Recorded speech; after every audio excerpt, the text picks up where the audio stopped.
आज का यह जो प्रेस कॉन्फ्रेंस है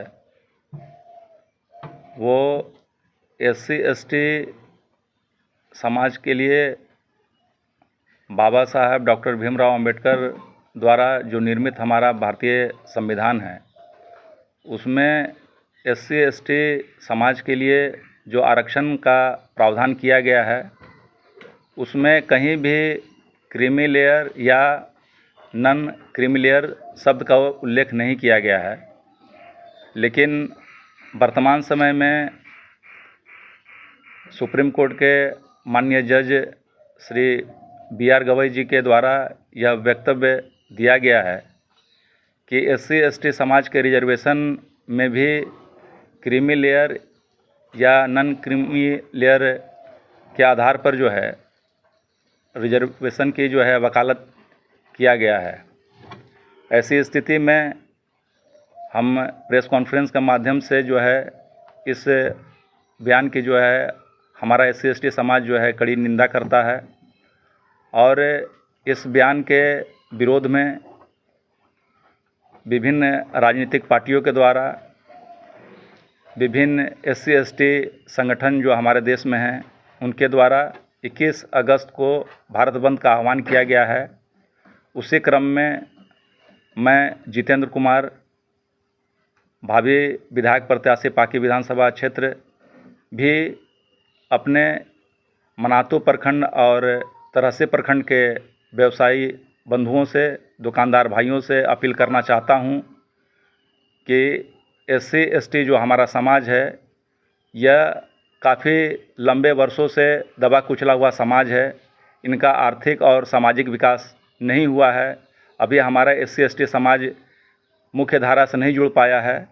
इसलिए हमारे समाज के प्रति संवेदना व्यक्त करते हुए, सहानुभूति व्यक्त करते हुए हम अपील करना चाहते हैं मनातू प्रखंड के व्यवसायी और तरहसी प्रखंड के व्यवसायी से कि आप जो है 21 अगस्त को एक दिवसीय अपने प्रतिष्ठान को, अपने दुकान को बंद रखेंगे ताकि आने वाले वक्त में हमारा यह जो समाज जो है आपके इस सहयोग से समाज के मुख्यधारा से जुड़ पाए, उनका आर्थिक और सामाजिक विकास सुनिश्चित हो पाए।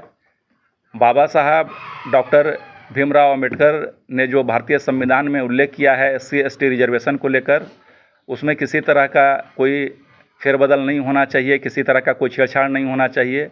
एससी एसटी समाज में क्रीमी लेयर या नन क्रीमी लेयर के आधार पर रिजर्वेशन की हम घोर निंदा करते हैं और यह जो प्रेस कॉन्फ्रेंस है यह मनातू प्रखंड के लिए और तरहसी प्रखंड के व्यवसायी बंधुओं के लिए किया गया है।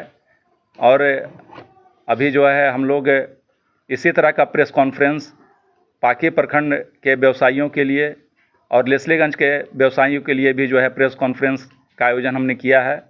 और यहाँ के बाद जो है हम पाकी में प्रेस कॉन्फ्रेंस के माध्यम से जो है वहाँ के व्यवसायियों से भी अपील करना चाहेंगे और लेस्लीगंज जाकर वहाँ प्रेस कॉन्फ्रेंस करके लेस्लीगंज के व्यवसायियों से भी जो है हम अपील करना चाहते हैं। बहुत बहुत धन्यवाद। सर नहीं बताया सर क्या है ये, अगर नियम जो आपने अभी बताया क्रीमी लेयर और नॉन क्रीमी लेयर अगर ये लागू हो जाता है तो इससे आपके समाज को क्या नुकसान होगा, इसको थोड़ा मुख्य रूप से आप बताएं ताकि लोग समझ सकें कि इस तरह की चीज़ें होने से उनके समाज को क्या नुकसान हो पाएगा, तभी तो वो लोग आपको कोऑपरेट करेंगे। देखिए, क्रीमी लेयर का जो कैटेगरी है उसमें उन लोगों को रखा गया है जिनका वार्षिक आय 8 लाख से अधिक है और नन क्रीमी लेयर को 8 लाख से कम वार्षिक आय वाले लोगों को रखा गया है। और ये जो क्रीमी लेयर या नन क्रीमी लेयर शब्द जो है ये ओबीसी के रिजर्वेशन में इसका उल्लेख किया गया है। कहीं भी जो है भारतीय संविधान में बाबा साहब डॉक्टर भीमराव अंबेडकर ने एससी एसटी के रिजर्वेशन में जो है क्रीमी लेयर या नन क्रीमी लेयर शब्द का उल्लेख नहीं किया है। इसलिए हम चाहते हैं कि भारतीय संविधान में जो एससी एसटी रिजर्वेशन का जो प्रावधान किया गया है उसमें किसी भी तरह का फेरबदल नहीं हो। अगर ऐसा करने से हमारा जो एससी एसटी समाज जो काफ़ी लंबे वर्षों से जो है इनका आर्थिक और सामाजिक विकास नहीं हुआ है, तो ऐसा फिर से जो है क्रीमी लेयर और नॉन क्रीमी लेयर में बांटकर हमारे SC/ST समाज को फिर से जो है कहीं ना कहीं आने वाले वक्त में जो है इनको आर्थिक रूप से और सामाजिक रूप से कमज़ोर किया जा सकता है। नन क्रीमी लेयर और क्रीमी लेयर मतलब आखिर ये दोनों कैसे कैसे लोग इसमें आएंगे और क्या फ़ायदा इन दोनों चीज़ों में है, क्या अंतर है इन दोनों चीज़ों में? नहीं, अभी हम उसका जिक्र किए कि क्रीमी लेयर में जो है वैसे लोग आते हैं जो आर्थिक रूप से ज़्यादा संपन्न होते हैं, और नन क्रीमी लेयर में जो आर्थिक रूप से कमज़ोर जो वर्ग के जो लोग हैं उनको नन क्रीमी लेयर में रखा गया है। तो OBC के रिजर्वेशन में जो नन क्रीमी लेयर लोग हैं उनको ही रिजर्वेशन दिया जाता है।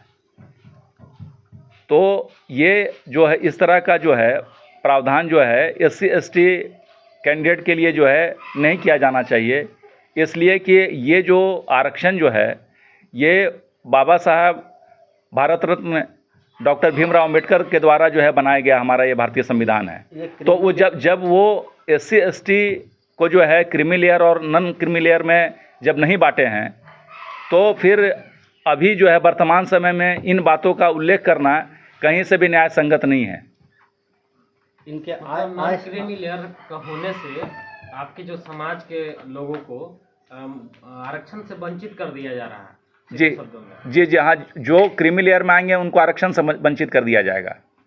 SC/ST के वैसे जो है कैंडिडेट जो जिनका जो है वार्षिक आय 8 लाख से अधिक होगा, तो ये एक मतलब जो है एक राय व्यक्त किया गया है।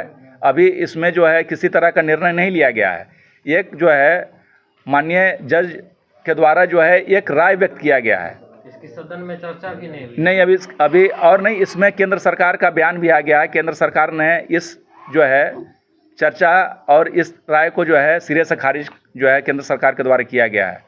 माननीय जज साहब का जो यह राय था उसको जो है केंद्र सरकार ने सिरे से खारिज कर दिया है। SC/ST में क्रीमी लेयर या नॉन क्रीमी लेयर जो है शब्द का उल्लेख जो है केंद्र सरकार भी जो है नहीं करेगी, ऐसा भरोसा केंद्र सरकार के द्वारा जो है दिया गया है हमारे SC/ST समाज के लोगों को। अपने शहर की लेटेस्ट खबरों के लिए चैनल को सब्सक्राइब करें और बेल आइकन को दबाएं।